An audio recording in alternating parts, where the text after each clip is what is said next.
Hello बच्चों, स्वागत है आपका आपके अपने यूट्यूब चैनल सक्सेसफुल क्लासेस में। आज लेके आए हैं जो 25 फरवरी को रसायन विज्ञान का पेपर होना है, उसका जो पेपर कोड देखिए, ये है प्रीवियस ईयर का पेपर है 347 के ई। अगला पेपर है आपका 347 बी सी जे। अगला पेपर कोड है आपका 347 जी ए। अगला पेपर कोड है 347 जी डी। ये आपका रसायन विज्ञान का पेपर है। एक 25 का है और दो 24 का है। तो इसी में से देखिए आपका पूछा जाएगा 100%, क्योंकि बार बार मैं एक क्वेश्चन पेपर इसलिए उठाया हूँ कि इसी क्वेश्चन को बार बार रिपीट किया। यही क्वेश्चन पेपर को एक क्वेश्चन को कम से कम 4 बार 5 बार रिपीट किया गया है। तो आइए बढ़ते हैं। पहले हम देखेंगे सभी का ऑब्जेक्टिव क्वेश्चन देखेंगे। उसके बाद क्या करेंगे, फिर मैं जो मोस्ट इंपॉर्टेंट क्वेश्चन है वो सब बताऊंगा। अगर आप ये पूरा वीडियो देख लेते हैं तो दावे के साथ कह रहे हैं कि आप बहुत अच्छा नंबर स्कोर कर सकते हैं। तो प्लीज पूरा वीडियो देखिएगा। और मोस्ट इंपॉर्टेंट क्वेश्चन आया है। ये शुरू में देखने से आपको कुछ नहीं पता चलेगा, जब तक आप बीच का कंटेंट नहीं देखेंगे तब तक आपको बिल्कुल पता नहीं चलेगा। तो एक बार जरूर पूरा शिद्दत के साथ एक बार वीडियो को देखिएगा, समझिएगा कि मैंने क्या बताया है और क्या आपके पेपर में आया है। और आया होगा तो प्लीज जरूर कमेंट में बताइएगा कि कितना नंबर आपने किया है और कितना मेरा क्वेश्चन आपके पेपर बोर्ड में आया है। चलिए बढ़ेंगे। 0.2 मोलरता H2SO4 की विलयन की सांद्रता ग्राम प्रति लीटर में होगी। देखिए ये होता है मोलर द्रव्यमान। 0.2 इंटू H2SO4 का आपका द्रव्यमान होता है, मतलब मोलर द्रव्यमान होता है 98। अगर इसका गुणा करेंगे तो आ जाएगा 9.6 आ जाएगा। तो आपका ऑप्शन हो जाएगा 9.6। निम्नलिखित आयनों में अनुचुंबकीय आयन है Ni+2 में, क्योंकि ये अयुग्मित इलेक्ट्रॉन होते हैं, इसलिए ये ऑप्शन बी नंबर सही है। आगे बढ़ेंगे आपका निम्नलिखित में से कौन सा आयन उपसहसंयोजक यौगिक नहीं बनाता है। ठीक है, उपसहसंयोजक यौगिक नहीं बनाता है। तो Na+ उपसहसंयोजक यौगिक नहीं बनाता है। क्यों नहीं बनाता है? यह एक क्षार धातु आयन है। इसमें संकुल बनाने की प्रवृत्ति बहुत कम होती है। और एथिल देखिए एसिटिक अम्ल व हाइड्रोजोनिक अम्ल के साथ सांद्र H2SO4 की उपस्थिति में 0 डिग्री सेंटीग्रेड क्रिया कराने पर क्या बनता है? देखिए क्या होता है, ये CH3COOH। ठीक है, ये आपका हाइड्रोजोइक अम्ल हो गया। और H3N फिर गिव्स आउट H2SO4 की उपस्थिति में हम क्रिया कराते हैं तो CH3NH2 प्लस CO2 बनता है आपका। तो ये क्या बन गया आपका, ये मतलब मेथिल एमीन बन गया आपका। CH3 से मेथिल हो गया, NH2 से होता है एमीन। तो आपका बी ऑप्शन सही है। आगे देखेंगे एनिलीन के ब्रोमीनॉन से क्या प्राप्त होता है। देखिए ट्राई ब्रोमो एनिलीन प्राप्त होता है। क्या प्राप्त होता है आपका? Try bromo aniline. इंसुलिन के जल अवघटन से प्राप्त होता है। इंसुलिन के जल अवघटन से प्राप्त होता है आपका फ्रैक्टोज। क्या प्राप्त होता है आपका? फ्रैक्टोज। चलिए आगे बढ़ेंगे। देखिए इसमें राउल्ट का नियम दिया गया है और एक दंतुर द्विदंतुर ग्रिग्नार्ड अभिकर्मक। तुरंत आपको मैं बता रहा हूँ, फिर अगला पेपर कोड बताया जाएगा और उसका ऑप्शन बताया जाएगा कि क्या आया। और इसमें बहुत सारे ऐसे क्वेश्चन हैं जो कि बोर्ड एग्जाम में जो इस बार भी पूछे जाएंगे 100%। चलिए आइए बढ़ते हैं। तो इसमें है राउल्ट का नियम। देखिए राउल्ट का नियम क्या बोलता है, मैंने बना रखा है। राउल्ट का नियम किसी निश्चित ताप पर वाष्पशील द्रव के विलयन में प्रत्येक घटक का आंशिक वाष्प दाब विलयन के उसके मोलर प्रभाज के समानुपाती होता है। मोलर प्रभाज के समानुपाती होता है। तो फार्मूला इसका होता है Pa बराबर P0A इंटू XA, जहां P डिग्री A या A नॉट भी बोल सकते हैं, शुद्ध घटक का वाष्प द्रव्य है और XA है विलयन में उसका मोलर प्रभाज है। तो राउल्ट का नियम क्या बोलता है, एक बार फिर से देख लीजिए। किसी निश्चित ताप पर वाष्पशील द्रव के विलयन में प्रत्येक घटक का आंशिक वाष्प दाब विलयन में उसकी मोलर प्रभाज के समानुपाती होता है। अब देखिए क्या हो, Cu प्लस आयन। देखिए क्वेश्चन क्या बोला है, आगे क्वेश्चन बोला है Cu प्लस आयन रंगहीन, जबकि Cu plus ion plus 2 ion रंगीन होता है। भाई क्यों होता है, देखिए यहां बताया जाएगा आपको। Cu प्लस आयन इसका इलेक्ट्रॉनिक विन्यास 3D10 होता है। डी कक्षक पूरी तरह से भरा होता है। जब पूरा तरह से भरा होता है तो ये क्या होते हैं, रंगहीन होते हैं। डी संक्रमण संभव नहीं है, इसलिए यह रंगहीन है। आगे देखेंगे कि अब देखेंगे Cu प्लस 2 आयन क्या है, ये क्यों रंगीन है। इसका इलेक्ट्रॉनिक विन्यास D9 आता है, 3D9 होता है। इसमें एक अयुग्मित इलेक्ट्रॉन होते हैं। क्या हो गया, 10 नहीं है। आप देखेंगे जब आप ऐसे भरते हैं, आप 5 खाने बनाते हैं, ठीक है, तो ऐसे इलेक्ट्रॉन को भरते हैं ना, ऐसे इलेक्ट्रॉन को भरते हैं तो क्या होगा, इसमें इलेक्ट्रॉन नहीं भरे रहेंगे कि 2 2 4 2 6 2 8। ठीक है, 8 एक ही बार आ जाएगा। तो इसमें क्या होगा कि इलेक्ट्रॉन अयुग्मित इलेक्ट्रॉन एक होता है, एक अयुग्मित होता है, जिसमें संक्रमण संभव हो पाता है। यह एक नीला रंग प्रदर्शित करता है। कैसा रंग प्रदर्शित करता है? ये नीला रंग, इसलिए ये क्या होता है? रंगीन होता है। आगे देखिए, क्वेश्चन मैं पूरा लेके आया हूं आपको। देखिए, सॉरी, एक दंतु तथा द्विदंतु लिगेंड को उदाहरण समझाइए। तो मैं अब क्या करूंगा, क्वेश्चन पेपर आपको एक बार फिर से दिखा दे रहा हूं। देखिए, ये सब क्वेश्चन पेपर है जो कि मैं पूरा वीडियो बनाया हूं इसका। ठीक है, आइए चलिए आगे देखेंगे, क्वेश्चन को बढ़ेंगे। एक दंतुर लिगेंड क्या होता है? देखिए, एक दंतुर लिगेंड क्या होता है? वे लिगेंड जो केंद्रीय धातु परमाणु को केवल एक दाता परमाणु के माध्यम से इलेक्ट्रॉन दान करते हैं, उसे एक दंतुर कहते हैं। इससे Cl minus, NH3 ammonia, H2O जल। ठीक है, द्विदंतुर क्या होते हैं? वे लिगेंड जो केंद्रीय धातु परमाणु से दो दाता परमाणुओं के माध्यम से एक साथ जुड़ सकते हैं, उसे द्विदंतुर लिगेंड बोलते हैं। ठीक है भाई, अब इसमें क्या होता है? ऑक्सिलेट आयन C2O4 माइनस में 2। ठीक है, एक बार आप देखिएगा इसको और पूरा आपको एक मिनट में समझ में आ जाएगा। देखिए, गिरनाट अभिकर्मक क्या होता है? तो गिरनाट अभिकर्मक Mg, अगर किसी में Mg आता है, R मतलब ये होता है CH3 लगा सकते हैं, C2H5 लगा सकते हैं, यहाँ होता है ये हाइड्रोजन ग्रुप होता है। X क्या होता है? हाइड्रोजन ग्रुप होता है। अगर किसी के बीच में Mg मतलब माई गॉड, इसको बोलते हैं Mg मतलब मेरा, ठीक है, माई गॉड आ जाए तो इसका मतलब ये क्या है? गिरनाट है। नहीं देखते हैं कोई गिर जाता है या उठता है तो कहते हैं गिर गया, ओ माई गॉड, तो माई गॉड आ जाए तो ये क्या होता है? ये ग्रिग्नार्ड अभिकर्मक। देखिए, ग्रिग्नार्ड अभिकर्मक से अल्कोहल का निर्माण होता है और कार्बोक्सिलिक अम्ल का निर्माण होता है।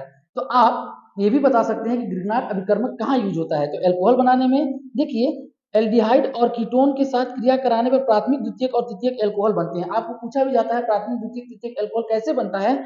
तो कैसे बनता है? ग्रिग्नार्ड अभिकर्मक से बनता है। आगे देखेंगे कार्बोक्सिलिक अम्ल का निर्माण। कार्बोक्सिलिक अम्ल का निर्माण देखेंगे, कार्बन डाइऑक्साइड CO2 के साथ क्रिया कराने पर क्या होता है? कार्बोक्सिलिक अम्ल का निर्माण होता है। अब देखेंगे हाइड्रोकार्बन का निर्माण। देखिए, ग्रिग्नार्ड अभिकर्मक से क्या क्या होता है? अल्कोहल बनता है, कार्बोक्सिलिक अम्ल बनता है और हाइड्रोकार्बन का निर्माण होता है। जल या सक्रिय हाइड्रोजन वाले यौगिक के साथ क्रिया कराने पर क्या बनता है? हाइड्रोकार्बन का निर्माण होता है। ये कौन सी अभिक्रिया है? ग्रिग्नार्ड अभिकर्मक है। ठीक है, आइए अब आगे बढ़ेंगे। आगे क्या है? आगे देखिए, क्वेश्चन है 27 डिग्री सेंटीग्रेड। देखिए, क्वेश्चन क्या इंपॉर्टेंट क्वेश्चन आया है आपके लिए। 27 डिग्री सेंटीग्रेड पर यूरिया में M/10 यानी मोलर 1/10 मोल बिलियन का परासरण दाब ज्ञात कीजिए। देखिए, क्या ज्ञात करना है? परासरण दाब। परासरण दाब का सूत्र क्या होता है? पाई CRT। क्या होता है भाई? पाई CRT। तो सांद्रण 1/3 है। ये देखिए, 1/3 सांद्रण मोल में है, अगर भाग कर देंगे तो 0.1 मोल आ जाएगा। तापमान आपका कितना है? T। तो T तापमान कितने है? सेंटीग्रेड में है। इसको केल्विन में बदल लेंगे तो 373 का इसमें ऐड कर देंगे तो 300 केल्विन हो जाएगा। और गैस स्थिरांक आपका उसमें दे रखा है क्वेश्चन में। देखिए, गैस स्थिरांक भी दे रखा है, मैं पेपर लेके आया हूं आपके सामने। देखिए, गैस स्थिरांक आपका दे रखा है यहाँ पे। देखिए, ये दे रखा है आपका, ठीक है, 0.0821। ठीक है, इसका क्या करेंगे? गैस नियतांक दे रखा है, सभी का मान क्या करेंगे? रख के मल्टीप्लाई कर देंगे तो आपका आ जाएगा 2.463 ATM। ठीक है, ATM मतलब एटमॉस्फेरिक प्रेशर यानी वायुमंडलीय दाब। आगे क्वेश्चन क्या कह रहा है? अणु सूत्र C4H10O वाले अल्कोहल के कुल 4 समावयवी होते हैं। ठीक है, कौन कौन से 4 होते हैं? देखिए, एक होता है ब्यूटान 1 ऑल, ठीक है, या 1 ब्यूटेनॉल, 1 ब्यूटेनॉल होता है। इसका होता है CH3 CH2 CH3 CH2OH। देखिए, मैं एक प्रोब्यूट OH अल्कोहल लग गया है तो N ब्यूटेनॉल हो जाएगा, क्योंकि 4 इसमें है कार्बन परमाणु, 4 कार्बन है। और देखिए, दूसरा होता है ब्यूटेन 2 ऑल। ब्यूटेन, देखिए, ब्यूटेन 1 ऑल ब्यूटेन 2 ऑल मतलब 2 अल्कोहल आ जाएगा, ये द्वितीयक अल्कोहल बोला जाता है। 2 ऑल आ गया तो मतलब द्वितीयक अल्कोहल है। अब 2 मेथिल प्रोपिल 1 ऑल यानी आइसोब्यूटिल है। अब देखिए, तृतीयक अल्कोहल कहां से आ जाएगा? देखिए, 2 मेथाइल प्रोपेन 2 ऑल। ठीक है, ये आपका तृतीयक अल्कोहल बनेगा। ये आपका क्या बन जाएगा? तृतीयक अल्कोहल बन जाएगा। ठीक है, तो ये रहा आपका अणु सूत्र में C4H10O वाले अल्कोहल के कुल 4 समावयवी होते हैं। ठीक है, ये आपको समझ में आ गया होगा। आगे बढ़ेंगे क्वेश्चन की तरफ। ठीक है, प्रश्न उत्तर ग। देखिए, क्लीमेंस, सॉरी आपको नहीं दिख रहा होगा, 1 मिनट। ठीक है, देखिए, क्लीमेंस उपचयन क्या होता है? क्लीमेंस उपचयन क्या होता है? क्लीमेंस उपचयन देखिए, एक बार में आप समझ जाएंगे। यह अभिक्रिया में एल्डिहाइड या कीटोन को जिंक अमलगम मतलब पारा और सांद्र HCl की उपस्थिति में गर्म करने पर उनका कार्बोक्सिलिक समूह, देखिए कार्बोक्सिलिक समूह का है, और मेथिल समूह में अपचयित हो जाता है तो इसे क्या कहते हैं, क्लीमेंस उपचयन। 2 नंबर में पूछा जाता है, आप सटीक एकदम जाके तैयार कर सकते हैं इसको, ठीक है। तो आगे बढ़ेंगे, देखिए CH3CO CH3 plus 4H hydrogen है, जिंक और क्या है ये आपका Hg यानी पारा। तो HCl की उपस्थिति में कर रहे हैं तो प्रोपेन बन रहा है, क्या बन रहा है, प्रोपेन में एक प्रो, ठीक है। इसको हम लोग एक तरीके से और लिख सकते हैं C3, देखिए हाइड्रोजन 2 और 3 2 5 3 8, तो 8 हो गया, तो ये क्या हो जाएगा, प्रोपेन हो जाएगा। अब आपको समझ में आ गया होगा कि ये प्रोपेन है, ठीक है। अब आगे बढ़ेंगे, देखिए टालेन अभिकर्मक क्या है, टालेन अभिकर्मक ये सब 2 नंबर में पूछे जाते हैं, मोस्ट इंपॉर्टेंट क्वेश्चन लेके आए, इसीलिए मैं आपको बोल रहा हूँ कि वीडियो पूरा देखिएगा, आगे भी मोस्ट इंपॉर्टेंट क्वेश्चन है, ठीक है।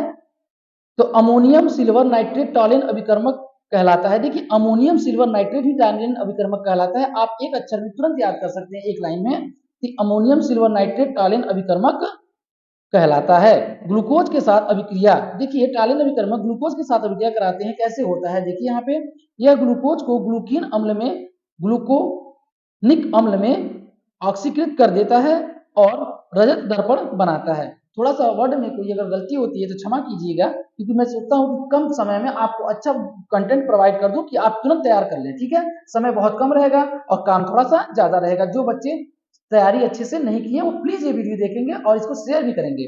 चलिए, तो देखिए ये आपका क्या हो गया, ये ग्लूकोज बन गया आपका CHO, फिर CHOH का होल 4 और CH2OH, ठीक है। अब क्या है, ये AgO2 में के साथ गर्म करेंगे तो क्या बनेगा, ग्लूकोनिक अम्ल बनेगा और रजत दर्पण। देखिए क्या बोला गया है, रजत दर्पण जरूर बनता है, ठीक है। क्या बनता है, रजत दर्पण बनता है, ठीक है। अब देखिए क्वेश्चन है आपका मोस्ट इंपॉर्टेंट क्वेश्चन, आइए हम क्वेश्चन दिखाते हैं आपको, ठीक है। अब देखिए 4 का क्या, देखिए यूरिया को 1 बिलियन भारानुसार 6 ग्राम बिलियन में यूरिया तथा जल को मोल प्रभाज ज्ञात कीजिए। यूरिया का अभिभार आपको दे रखा है 60, ठीक है। आइए देखेंगे, ठीक है, यूरिया का बिलियन जो है आपका 6% है, यूरिया का अभिभार 60 है। देखिए फार्मूला होगा मोल प्रभाज का आपका Na प्लस NB, ठीक है। तो यूरिया का द्रव्यमान देखिए 6 ग्राम हो जाएगा, 6% के हिसाब से 100 ग्राम का 6 ग्राम, और जल का द्रव्यमान हो जाएगा, अगर 100 ग्राम में से 6 ग्राम यूरिया है तो जल का द्रव्यमान कितना हो जाएगा, 94 ग्राम, यानी 94 ग्राम। और यूरिया का मोल प्रभाज हो जाएगा, अगर 1/10 में भाग देंगे तो 0.1 मोल आ जाएगा। तो जल का मोल अगर 5.22 आ गया, अगर हम क्या करते हैं 94 में 18 से मल्टीप्लाई यानी भाग दे देते हैं तो कितना आ जाएगा, 5.22 मोल आ जाएगा, ठीक है। अगर हम बात करें, ये आ गया मोल आपका, तो 1.1 प्लस 5.2, देखिए इसमें Na क्या हो जाएगा, 1.1 हो जाएगा, Nb हो जाएगा जो आपका 5.22 मोल निकला हुआ है। इसमें कंटेंट में रखेंगे, इसमें फॉर्मूले में तो कितना आ जाएगा, ये लगभग बराबर आ जाएगा 0.0188 यूरिया का मोल प्रभाव आ जाएगा। किसका आ जाएगा, यूरिया का मोल प्रभाव आ जाएगा। अब इसी को क्या करेंगे, एक में से घटा देंगे तो जल का मोल प्रभाव आ जाएगा।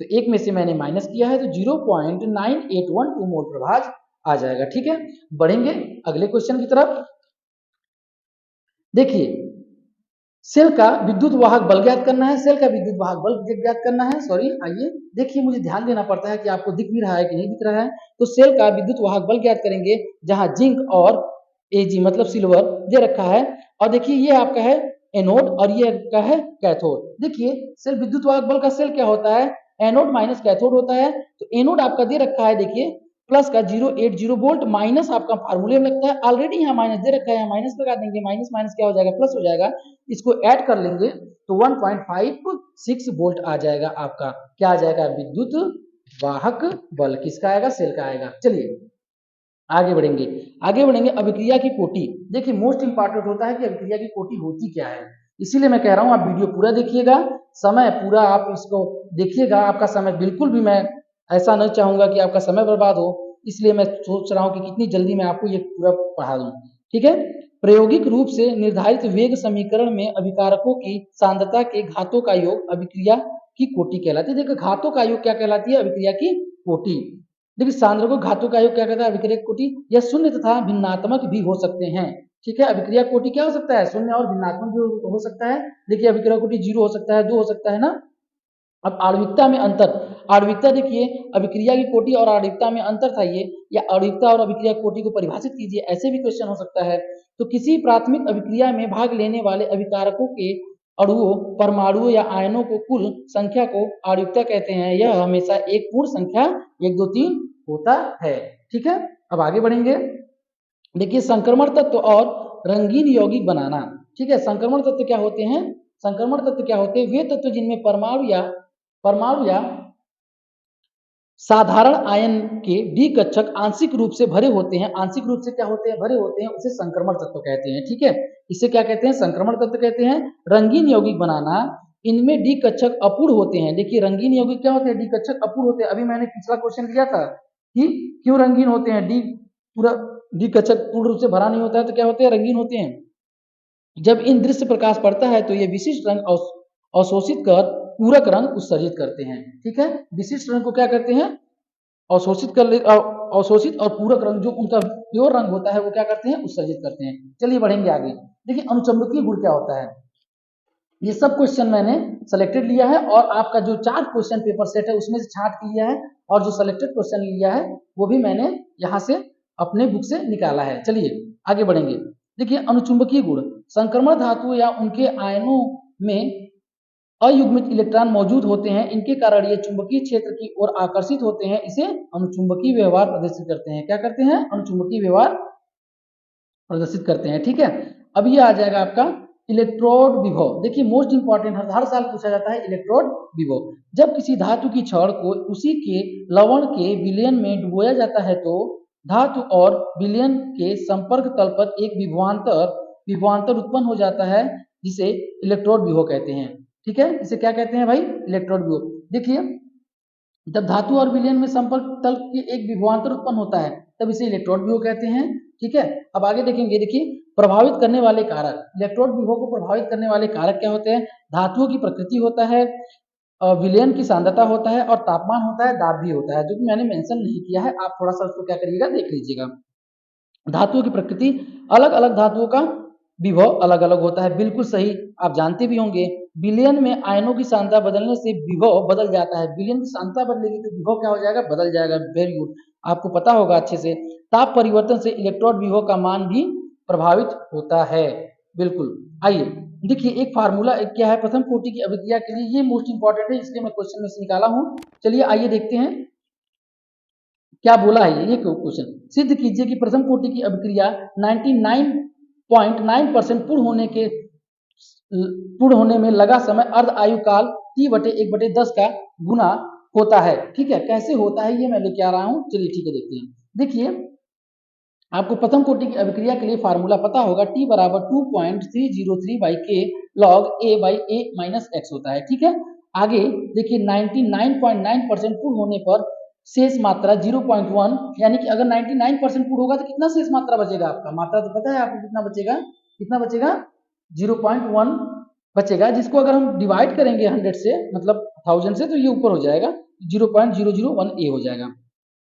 देखिए फिर आपको क्या करना है, ए की जगह रख लेना है इसको माइनस करके, मतलब इसको क्या करें 1000 में से माइनस किए हैं। ठीक है, इतना आ गया है। फिर क्या करिए, ऊपर 1000 का मल्टीप्लाई और नीचे भी 1000 का मल्टीप्लाई। तो देखिए ये तो 1 हो जाएगा, ये कैंसिल हो जाएगा, ऊपर क्या बच जाएगा? 1000 लॉग हो जाएगा आपका 3 के बराबर। 3 का मल्टीप्लाई करेंगे 6.909 बटे में किया जाएगा। इतना आ गया आपका टी का मान, यानी प्रथम कोटि की अभिक्रिया के लिए। ठीक है, अब आगे बढ़ेंगे। आगे मैंने कहा किया यहाँ। ठीक, देखेंगे तो T बराबर 1/2 है। T बराबर 1/2 है, 0.693/K। ठीक है, ये अर्धा आयु के लिए है 1/T। अब इसमें 10 का गुणा कर देंगे, इधर भी 10 का गुणा करेंगे तो क्या होगा? 6.93/K हो जाएगा। तो ये किसके बराबर आ गया? आप देखेंगे, देखिए किसके बराबर आ गया? आपको मैं दोनों ला रहा हूं, ये किसके बराबर आ गया? देखिए इसके बराबर आ गया। ठीक है, इसके बराबर क्या आ गया? ये लगभग 6.909/K है, तो 6.93/K है। लगभग क्या होता है? पूर्ण होने के समय ये T 10 बराबर 1/2 के बराबर हो जाएगा। ये आप एक बार जरूर प्रूव कर लीजिएगा। ठीक है, चलिए आगे बढ़ते हैं, बढ़ेंगे अगले क्वेश्चन की तरफ। ठीक है, अब देखिए इसमें निकालेंगे IUPAC नाम और ऑक्सीकरण संख्या। ठीक है, CrCl2 En और Cl। देखिए ये क्या है? देखिए हो जाएगा, पहले इसके बगल में लेंगे डाइक्लोरो इथिलीन डाइएमीन क्रोमियम और 3 आ गया क्लोराइड। 3 का मतलब होता है ऑक्सीकरण संख्या इसमें कितनी है? 3 है। आगे देखेंगे CSFeCl4। देखिए सीजियम, ये क्या है, ये सीजियम है, ठीक है, टेट्रा क्लोरोफेरेट। देखिए अगर इसके कोष्ठ के बाहर अगर कोई आ जाता है ये, तो इसमें 8 जोड़ देते हैं। क्या जोड़ देते हैं? 8 जोड़ देते हैं, याद रखना। और ऑक्सीकरण संख्या इसमें कितनी है? 3 है। अब देखिए इसमें भी बाहर है ना, इसमें भी 8 जोड़ेंगे, ठीक है, ठीक है, ठीक है। अब देखिए पोटेशियम डाई ऑक्सिलेटो कोबाल्टो, देखिए देखिए जुड़ा गया कि नहीं? कोबाल्टेट, ठीक है, एट जुड़ा है ना, टेट, एट वर्ड आ रहा ना, और ऑक्सीकरण इसमें संख्या कितनी है? 3 है, ठीक है। ये हो जाएगा COCl3। देखिए इसके बाहर कुछ नहीं है ना, तो इसमें 8 नहीं जोड़ा जाएगा, तो COCl3 NH3 और ट्राई, देखिए 3 है तो ट्राई एमीन, ये कितना है? ट्राई एमीन हो गया आपका, ट्राई क्लोरो, ये 3 हो गया ट्राई क्लोरो, और कोबाल्ट, CO से क्या हो जाएगा? कोबाल्ट। ऑक्सीकरण संख्या कितनी है? 3 है। आइए आगे बढ़ेंगे। अब आगे बढ़ेंगे, ग्लूकोज बनाने की 2 विधि बताइए, मोस्ट इंपॉर्टेंट है। देखिए भाई ग्लूकोज बनाने की 2 विधि मोस्ट इंपॉर्टेंट है, सुक्रोज से और स्टार्च से, दोनों से क्या बनता है? आपका ग्लूकोज बनता है, ठीक है। 2 विधि आपको मैं तुरंत बता रहा हूं। देखिए सुक्रोज को एथेनॉल में गर्म करके तनु हाइड्रोक्लोरिक अम्ल HCl या सल्फ्यूरिक अम्ल H2SO4 द्वारा जल अपघटन कराने पर ग्लूकोज और फ्रुक्टोज का मिश्रण प्राप्त होता है, ठीक है। ये आपका रासायनिक अभिक्रिया है, H2O, ये क्या पड़ेगा? ग्लूकोज बन जाएगा, ये क्या मिल जाएगा? फ्रुक्टोज मिल जाएगा। आप देख सकते हैं स्टार्च से, देखिए स्टार्च को तनु सल्फ्यूरिक अम्ल के साथ लगभग 393 केल्विन तापमान पर उच्च दबाव में गर्म करने पर ग्लूकोज प्राप्त होता है, ठीक है। इसमें क्या करेंगे? हाइड्रोक्लोरिक अम्ल HCl से क्या उपस्थिति में करेंगे तो क्या मिल जाएगा? हमको ग्लूकोज मिल जाएगा, ठीक है भाई। आगे बढ़ेंगे, चलिए आगे देखिए, मोस्ट इंपॉर्टेंट क्वेश्चन है, सभी मैंने सेलेक्टेड क्वेश्चन लिया है जो कि पेपर में पूछा गया है, ये सभी पेपर में पूछे गए हैं, ठीक है। और ऐसे ही क्वेश्चन आते हैं, ऐसे ही पूछे जाते हैं और ऐसे ही लिखा जाता है। सेंडमायर अभिक्रिया द्वारा क्लोरोबेंजीन बनाने की विधि, देखिए क्लोरोबेंजीन बनाने की विधि सेंडमायर अभिक्रिया द्वारा, तो चलिए रासायनिक समीकरण इसका सेंडमायर अभिक्रिया का देख लेंगे। देखिए क्लोरोबेंजीन C6H5Cl को बनाने के लिए सबसे मुख्य विधि सेंडमायर अभिक्रिया है, ठीक है। क्लोरोबेंजीन बनाने की सबसे मुख्य अभिक्रिया है सेंडमायर अभिक्रिया है। इसमें बेंजीन डाइएंजोनियम क्लोराइड की कॉपर क्लोराइड CuCl और HCl के साथ अभिक्रिया कराई जाती है, तो इसमें क्लोरोबेंजीन और नाइट्रोजन गैस और HCl प्राप्त होता है, ठीक है। ये क्या है आपका? यह है क्या आपका? बेंजीन डाइएंजोनियम है, जिसमें CuCl यानी कॉपर क्लोराइड और HCl, तो ये आपका क्या मिल रहा है? ये आपका मिल रहा है क्लोरोबेंजीन, और नाइट्रोजन गैस HCl मैंने अभी बगल में नहीं लिखा है, ठीक है। अब देखिए पॉलीहेलोजन यौगिक, पॉलीहेलोजन यौगिक, देखिए पॉलीहेलोजन यौगिक होते क्या है, ठीक है, ये पूछा गया है। पॉलीहेलोजन यौगिक को संक्षिप्त में बताइए, संक्षिप्त में बताइए। वे कार्बनिक यौगिक जिसमें एक से अधिक हाइड्रोजन परमाणु, देखिए एक से अधिक हाइड्रोजन परमाणु है कि नहीं? देखिए F है, F है, क्लोरीन है, और क्लोरीन है, ब्रोमीन है, आयोडीन है, इसको फ्लोरो क्लोरो ब्रोमो आयोडो पढ़ते हैं, मौजूद होते हैं तो पॉलीहेलोजन यौगिक कहलाते हैं, ठीक है, पॉलीहेलोजन यौगिक कहलाते हैं। ये औद्योगिक विलयन, कृषि, कीटनाशक और एनेस्थेटिक टिक्स के रूप में व्यापक रूप से प्रयोग किए जाते हैं, जैसे क्लोरोफॉर्म। क्लोरोफॉर्म के बारे में आपको पता होगा, यह एक मूर्छित करने वाला यानी निश्चेतक करने वाला पदार्थ होता है, CHCl3, ठीक है। Carbon tetra chloride, carbon tetra chloride होता है, ठीक है। इससे क्या होता है, कभी कभी पर्यावरण पे प्रभाव गलत पड़ जाता है, लेकिन फिर भी इसका उपयोग होता है। फिनॉल बनाने की विधि, देखिए फिनॉल बनाने की विधि बहुत बार पूछा गया है, आप पेपर उठाएंगे तो 2-3 बार आपको फिनॉल बनाने की विधि ही पूछा गया है। तो आगे बढ़ेंगे, जिस कार्बनिक यौगिक में OH, ठीक है, OH हाइड्रोक्सिल समूह सीधे बेंजीन वलय के साथ जुड़ जाता है। देखिए फिनॉल में क्या होता है, OH जो ये समूह है, ये सीधे किससे? फिनॉल के साथ जुड़ जाता है, अरे सॉरी बेंजीन वलय के साथ जुड़ता है, तो इसे क्या बोलते हैं? फिनॉल बोलते हैं, ठीक है। देखिए क्यूमिक विधि क्या होता है? क्यूमिक विधि देखिए मोस्ट इंपॉर्टेंट, सब 2 नंबर में पूछे जाने वाले क्वेश्चन है। क्यूमिक विधि, आइसोप्रोपिल बेंजीन को वायु के साथ ऑक्सीकृत करा के क्यूमिक हाइपोपरॉक्साइड बनाया जाता है, जिसमें अम्ल जल द्वारा अपघटित कराने पर फिनॉल प्राप्त होता है, ठीक है। ये इसका रासायनिक सूत्र है, ठीक है, आप देख सकते हैं, ठीक है। ये आपको क्या मिल गया? फिनॉल मिल गया, ठीक। आगे बढ़ेंगे, आगे क्वेश्चन, अभी आपको अगले वाले जो 2-3 और क्वेश्चन पेपर है उसके 1 नंबर क्वेश्चन को मैं कराऊंगा, ठीक है। इसको कंप्लीट करने के बाद मैं 1 नंबर क्वेश्चन आपके सामने लेके आऊंगा। क्लोरोबेंजीन से क्या बनाना है? फिनाल बनाना है। ये क्या है आपका? फिनाल है। ये क्लोरोबेंजीन को 623 केल्विन तापमान और 230 वायुमंडलीय दाब पर सोडियम हाइड्रोक्लोराइड, ठीक है, हाइड्रोक्साइड, सोडियम हाइड्रोक्साइड के साथ गर्म करने पर सोडियम फिनोक्साइड बनता है, जिसे अम्लीकृत HCl कराने पर फिनॉल बनता है। देखिए 2 रासायनिक अभिक्रिया इसमें, ठीक है, कराएंगे तो लास्ट में आपको क्या मिल जाएगा? ये फिनाल मिल जाएगा। क्या मिल जाएगा? फिनाल प्राप्त हो जाएगा। चलिए एक देखिए, ये है आपका क्वेश्चन है। क्वेश्चन आपको दिखा देते हैं एक बार कि क्वेश्चन में बोला क्या है। ठीक है, ये अगले पेपर का क्वेश्चन है। हाँ, अब अगले पेपर का क्वेश्चन है ये। आइए बढ़ते हैं क्वेश्चन की तरफ।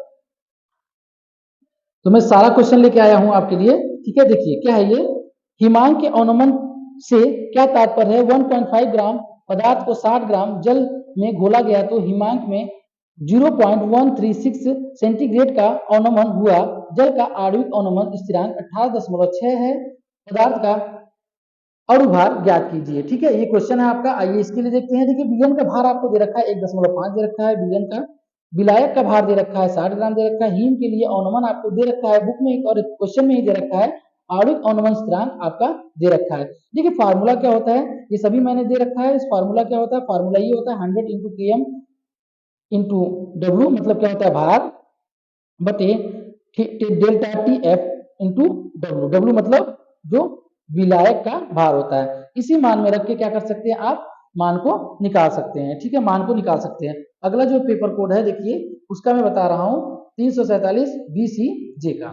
ठीक है, इसमें एक और क्वेश्चन है आपका। देखिए मानक इलेक्ट्रॉन विभव किसे कहते हैं? 4 धातु ABCD के मानक इलेक्ट्रॉन विभव क्रमशः plus 1.5 volt, minus 2.0 volt, plus 0.34 volt तथा माइनस का 0.76 वोल्ट है। धातुओं को घटती हुई सक्रियता श्रेणी के अनुसार क्रमबद्ध कीजिए। ठीक है, देखिए ये क्वेश्चन है आपका। मैंने एक सीरीज वाइज में लिख रखा है, आपको भी ऐसे लिखना है। फिर घटती हुई सक्रियता श्रेणी, सक्रियता श्रेणी का क्रम क्या है? देखिए पहले भी माइनस वाला जो सबसे बड़ा होगा उसको पहले लिखेंगे, उसके बाद क्या होगा उससे छोटा होगा उसको बाद में लिखेंगे, ऐसे ही लिखते हुए चलेंगे। देखिए माइनस सबसे बड़ा है ये, ठीक है, माइनस का 2 है तो माइनस का जो सबसे बड़ा रहेगा वो सबसे छोटा मान होता है। ठीक है, सबसे छोटा मान होता है तो पहले लिखेंगे, फिर ये माइनस का सबसे बड़ा मान है तो उसको छोटा होता है इससे, और उसके बाद देखेंगे प्लस में कौन छोटा है तो प्लस में छोटा है ये आपका, ये है प्लस में जो छोटा रहता है छोटा ही होता है, और उसके बाद ये है तो BDCA सबसे कम विभव वाली पहले लिखा जाता है। सबसे कम विभव वाली पहले से सबसे कम विभव वाली माइनस का 2.0 वोल्ट है तो इसको क्या करेंगे? पहले लिख लेंगे। चलिए आगे बढ़ेंगे। मोस्ट इंपॉर्टेंट, ईंधन सेल किसे कहते हैं? देखिए ईंधन सेल किसे कहते हैं? ईंधन सेल किसे कहते हैं? देखिए ईंधन सेल एक ऐसी विद्युत रासायनिक युक्ति है जो ईंधन जैसे हाइड्रोजन और ऑक्सीजन की रासायनिक ऊर्जा को सीधे विद्युत ऊर्जा में क्या करते हैं? परिवर्तन कर देते हैं। तो हाइड्रोजन और ऑक्सीजन से ईंधन सेल बनता है। हाइड्रोजन और ऑक्सीजन का अभिक्रिया करते हैं तो जल भी प्राप्त होता है। ये पूर्ण सेल अभिक्रिया, ये क्या है? पूर्ण सेल अभिक्रिया है। इस सेल में हाइड्रोजन गैस का उपयोग ईंधन के रूप में और ऑक्सीजन गैस का उपयोग ऑक्सीकरण के रूप में किया जाता है। ठीक है, इसमें पोटेशियम हाइड्रोक्साइड जैसे क्षारीय विलयन को विद्युत अपघटन के रूप में प्रयोग किया जाता है। किसका कहते हैं? पोटेशियम हाइड्रोक्साइड का करते हैं। किसके रूप में करते हैं? विद्युत अपघटन के रूप में प्रयोग किया जाता है। अब मोस्ट इंपॉर्टेंट है गाटरमान अभिक्रिया। गाटरमान अभिक्रिया आपको दिख रहा होगा कि गाटरमान अभिक्रिया, देखिए इस बार 4 नंबर में पूछा गया था और इसमें कुछ पूछा गया था, अभिक्रिया भी पूछा गया था। और गाटरमान अभिक्रिया होता क्या है और एक रासायनिक समीकरण पूछा गया था इसके द्वारा। आइए, कार्बनिक रसायन विज्ञान में एक महत्वपूर्ण प्रतिस्थापन अभिक्रिया है। कैसा है गाटरमान अभिक्रिया? प्रतिस्थापन अभिक्रिया है। इसका उपयोग मुख्यतः बेंजीन डाइएन्जोनियम क्लोराइड से, बेंजीन डाइएन्जोनियम क्लोराइड, देखिए बेंजीन डाइएन्जोनियम क्लोराइड है, इससे क्या बनता है? क्लोरोबेंजीन बनता है या ब्रोमोबेंजीन बनता है। क्या बनता है? क्लोरोबेंजीन या ब्रोमोबेंजीन। तो मैंने यहाँ क्लोरोबेंजीन बना रखा है, बनाने के लिए प्रयोग किया जाता है। देखिए ये तो पहले प्रतिस्थापन अभिक्रिया है, दूसरा क्या बनता है इससे? क्लोरोबेंजीन और ब्रोमोबेंजीन बनता है। तो अभिक्रिया कराते हैं, देखते क्या होता है। जब बेंजीन डाइएन्जोनियम क्लोराइड में जलीय अवयवन को कॉपर चूर्ण और संबंधित हैलोजन अम्ल के साथ गर्म किया जाता है। देखिए ये है benzene diazonium C6H5N2 plus Cl minus. इसमें कॉपर और HCl, HCl का मतलब क्या बोला, हाइड्रोजन, यानी Cl आया है ना तो अम्ल हाइड्रोजन हो गया ये। इसकी उपस्थिति में कराते हैं तो हमें क्या मिलता है, ये क्लोरो बेंजीन मिलता है और नाइट्रोजन गैस मुक्त हो जाता है। ठीक है, क्या मिलता है हमें, क्लोरो बेंजीन। मोस्ट इंपॉर्टेंट है, 4 नंबर में पूछा जाएगा अगर आपको, तो ये बता दीजिएगा प्रतिस्थापन में किया है।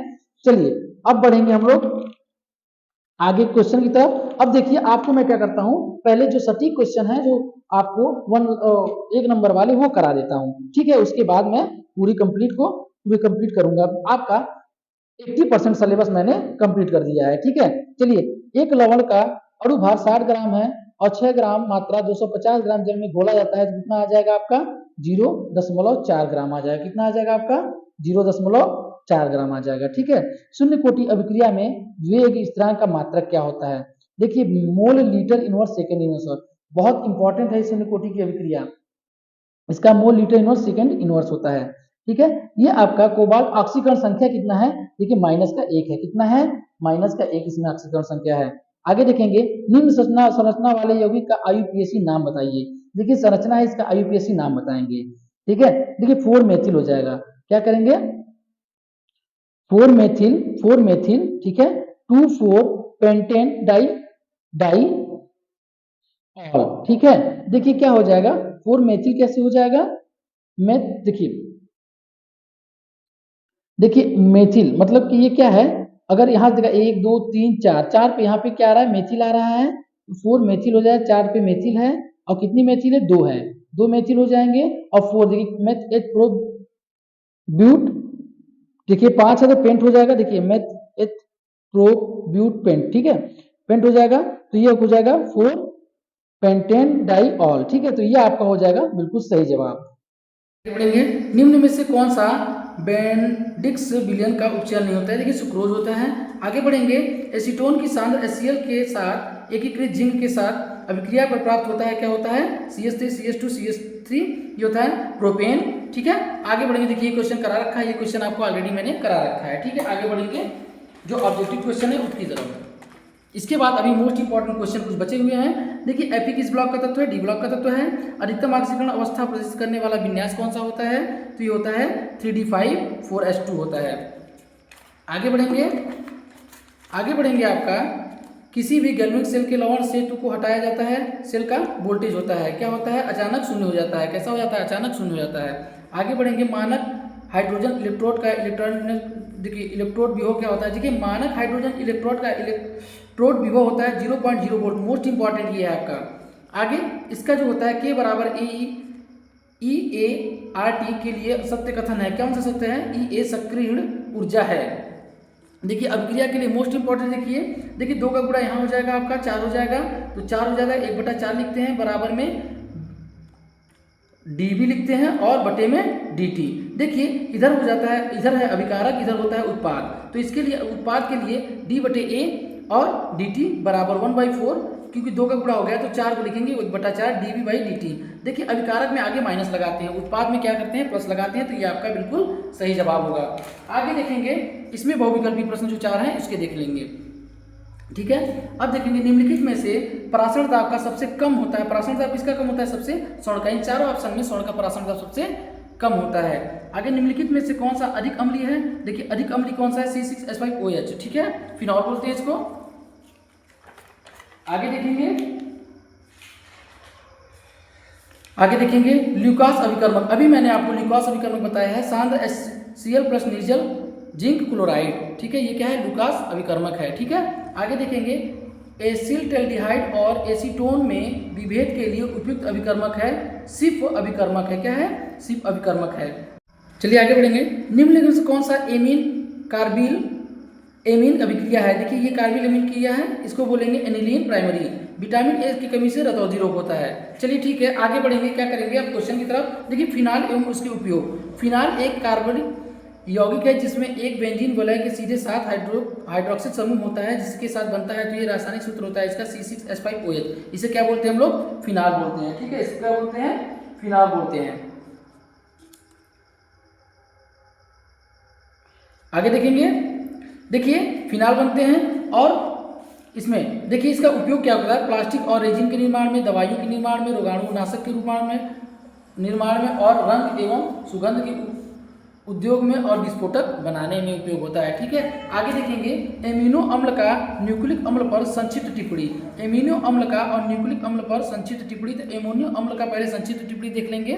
ठीक है, एमिनो अम्ल वे कार्बनिक यौगिक है जिसमें एक परमाणु में अमीनो अम्ल और कार्बोक्सिलिक समूह दोनों उपस्थित होते हैं, उसे एमिनो अम्ल कहते हैं। ठीक है, एमिनो अम्ल आपस में पेप्टाइल बंध द्वारा जुड़कर प्रोटीन का निर्माण करते हैं। क्या करते हैं, एमिनो अम्ल प्रोटीन का निर्माण करते हैं। देखिए प्रोटीन एक अनिवार्य एमीन अम्ल होता है, एक अनावश्यक अमीनो अम्ल होता है जो शरीर में नहीं बनते हैं, भोजन से लेना पड़ता है, उसे कहते हैं अनिवार्य। और अनावश्यक अमीनो अम्ल जिसका संश्लेषण शरीर स्वयं कर लेता है, उसे क्या कहते हैं, अनावश्यक एमिनो अम्ल। देखिए क्या होता है, मतवीय ऊतकों के निर्माण, मरम्मत और एंजाइमों के रूप में शरीर की जैविक क्रियाओं को नियंत्रित करते हैं। ठीक है, आगे बढ़ेंगे, आगे न्यूक्लिक अम्ल की तरफ बढ़ेंगे। न्यूक्लिक अम्ल वे जटिल बृहद अणु हैं जो आनुवांशिक सूचनाओं के भंडारण और स्थानांतरण के लिए उत्तरदायी होते हैं। ये न्यूक्लिक टाइड के लंबी श्रृंखला से बनते हैं। यह दो प्रकार के होते हैं, ये डीएनए होता है, एक आरएनए होता है। डीएनए का फुल फॉर्म होता है डीऑक्सीराइबोन्यूक्लिक अम्ल होता है। ठीक है, यह आनुवांशिक गुणों को एक पीढ़ी से दूसरे पीढ़ी तक पहुंचाता है। और आरएनए क्या करता है, राइबोन्यूक्लिक अम्ल होता है। यह प्रमुख रूप से प्रोटीन संश्लेषण में सहायक प्रदान करता है। महत्व क्या होता है, इन्हें जीवन का ब्लूप्रिंट कहा जाता है क्योंकि यह कोशिकाओं के सभी कार्यों को संचालित करते हैं। शून्य कोटि की अभिक्रिया मोस्ट इंपॉर्टेंट, वह अभिक्रिया जिसका वेग कारक सांद्रता की शून्य घात के समानुपाती होता है, उन्हें शून्य कोटि की अभिक्रिया कहते हैं। इसका अर्थ यह है कि अभिक्रिया की दर अभिकारक की सांद्रता पर निर्भर नहीं करता है। इसका फार्मूला होता है Ka0, तो A0 का मतलब 1 तो बच जाएगा K। वेग स्थिरांक का मात्रक देखिए, एक नंबर में भी पूछा गया था, mole litre inverse second inverse होता है, mole litre inverse second inverse होता है। आइए बढ़ेंगे कुछ आईयूपीएसी नेम की तरफ। ठीक है, CH3CH, CH3, CH2, CH2, CHO। ठीक है, ये हो जाएगा 4 मेथिल पेंटेनैल। ठीक है, देखिए 1 2 3 4 4 पे मेथिल आ गया तो 4 मेथिल पेंटेनैल, मेथ एच प्रोब्यूटेन। ठीक है, नैल लगा है CHO की वजह से। ठीक है, आगे देखेंगे CH3CO, CH2CO, CH3। देखिए क्या है, पेंटेन हो जाएगा, मेथ एच प्रोब्यूटेंट हो गया, और 2 इधर से काउंट करेंगे तो 1 2 3 4, यानी 2 और 4 पे आ रहा CO, तो डायोन हो जाएगा। आगे देखेंगे ऑक्सीकरण संख्या के साथ आईयूपीएसी नाम देखेंगे, CONS36Cl3। देखिए हेक्सेएमीन, 6 की जगह से हो जाएगा हेक्साएमीन, कोबाल्ट, CO का कोबाल्ट हो जाएगा, ऑक्सीकरण संख्या 3 है, और क्लोराइड Cl की तरह क्लोराइड हो जाएगा, Ti। ठीक है, H2O6 3। देखिए हेक्सा एक्वा, इसको क्या बोलेंगे, एक्वा बोल देंगे यहाँ पे। टाइटेनियम टीनेनियम भी बोल देंगे, और 3 आयन। ठीक है, आगे देखेंगे के। अब जब के ये सब बाहर आता है तो इसमें लगाते हैं 8, क्या जोड़ते हैं, 8 जोड़ देते हैं। आगे देखेंगे जैसे ये है पोटेशियम, टेट्रा का 4 का होता है टेट्रा, साइनो, इसका CN का साइनो, निकेल, और इसमें क्या जोड़ेंगे, 8 जोड़ेंगे तो निकलेट, क्या हो जाएगा, निकलेट। आगे देखेंगे इसका ऑक्सीकरण संख्या 2 हो जाएगा, PT। ठीक है, प्लेटिनम, और CH3 2Cl। देखिए 2 का होता है डाई एमीन, ये क्या है, 2 मतलब डाई एमीन, और डाइक्लोरो और प्लेटिनम, क्या हो जाएगा, ये प्लेटिनम। ऑक्सीकरण संख्या 2। अगर आपको वीडियो अच्छा लगा हो तो चैनल को सब्सक्राइब करिएगा, लाइक और कमेंट जरूर कीजिएगा, बताइएगा कि आपका पेपर कैसा हुआ है। धन्यवाद, आपका दिन शुभ हो।